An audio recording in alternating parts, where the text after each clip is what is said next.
L'obésité est considérée comme la troisième cause de cancer évitable, derrière l'alcool et le tabac, et l'obésité est un risque de facteur agressif pour certains cancers, le cancer du sein par exemple et le cancer de la prostate. Autour de la prostate, de la glande prostatique, il y a un tissu adipeux, un tissu graisseux particulier qu'on appelle le tissu graisseux périprostatique, donc qui pourrait être utile au fonctionnement normal de la prostate.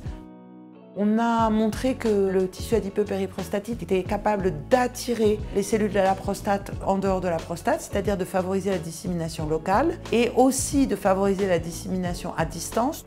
Le cancer va se développer un peu comme un parasite pour l'organisme, donc il va utiliser les vaisseaux, les fibroblastes, mais aussi les tissus graisseux.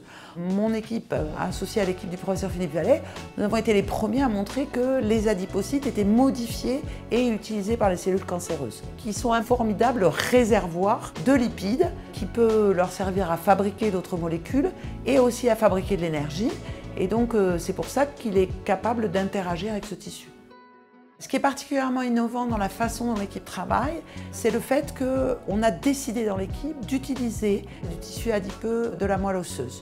On reçoit chaque semaine des échantillons et on va récupérer ce tissu graisseux, isoler les adipocytes et les cultiver avec les cellules graisseuses pour voir comment s'établit ce dialogue. Les bénéfices à terme que l'on voudrait obtenir pour les patients, c'est d'améliorer le traitement en y ajoutant un axe, une cible, par exemple le transfert de lipides, qui pourrait être considéré au milieu d'autres traitements.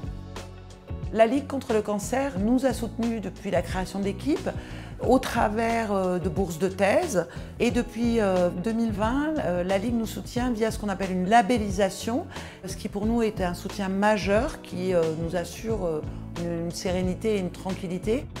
Ce que j'aimerais vraiment, c'est pouvoir offrir aux patients de réelles possibilités thérapeutiques dans le traitement de la maladie métastatique. Ce serait vraiment quelque chose d'extraordinaire.